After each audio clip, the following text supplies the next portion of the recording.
Hello viewers, welcome back to my channel Stepping Stone Tutorials. Dear viewers, this is my third video on the chapter Electricity of Class 10 Science. Those who have missed out my earlier videos, kindly go back and watch them. I've shared the link in the description box. Okay, so today we will first learn about electric circuits.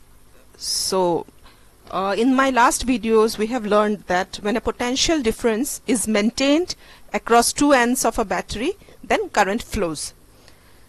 But there must be a conducting path like a wire or a bulb, etc. between the two terminals of the cell through which the current can flow. So this continuous path of wires, bulbs, switch, etc. between the two terminals of a battery along which a current can flow is called a circuit.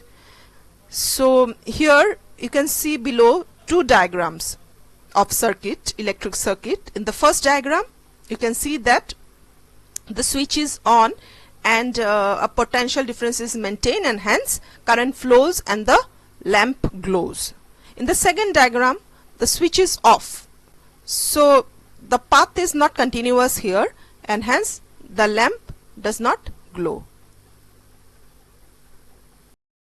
Now in electrical circuits we have to show various electrical components such as a battery, a connecting wire, resistances, ammeter, voltmeter, switch, etc.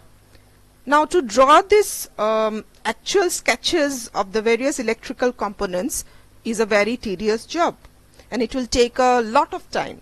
So what scientists have done is that they have devised some symbols for these electrical components which are easy to draw.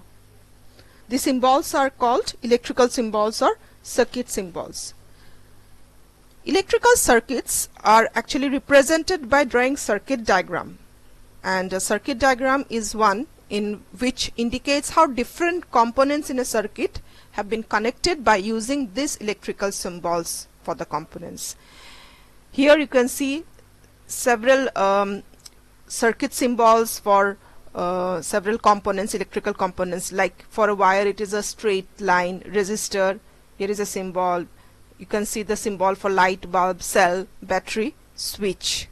We will be using these symbols and try to draw a circuit diagram in the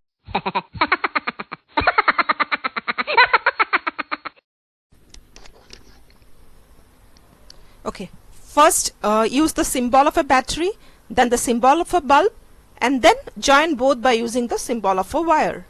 Here it is. Isn't it simple? So students, here is another circuit diagram that we have drawn using symbols. In the first diagram, an electric circuit is shown consisting of a cell, a bulb, and a switch. It is represented with the help of symbols in the second diagram. Now students, we will be discussing about one of the important topic of this chapter, Ohm's law. Now you don't get scared that you have to learn a new law of electricity and you have to memorize it. No, nothing like that. If you understand the concept, you will remember it forever. First of all, you just forget that you will be learning about any new law. Just concentrate on this diagram below. You remember this diagram?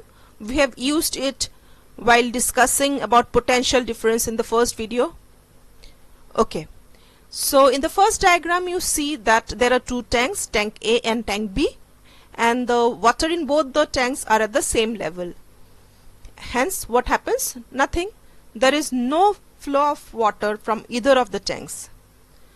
But in the second diagram there is a difference of level of water in both the tanks, and hence water flows from tank A to tank B. Why this happens? Because there is a difference of water level in both the tanks and hence there is a pressure difference.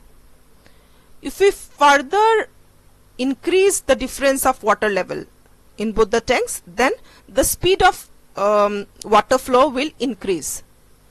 So we can say that flow is directly proportional to the pressure difference. Similarly, in electricity, the current flow is proportional to the electric pressure difference, which is called potential difference.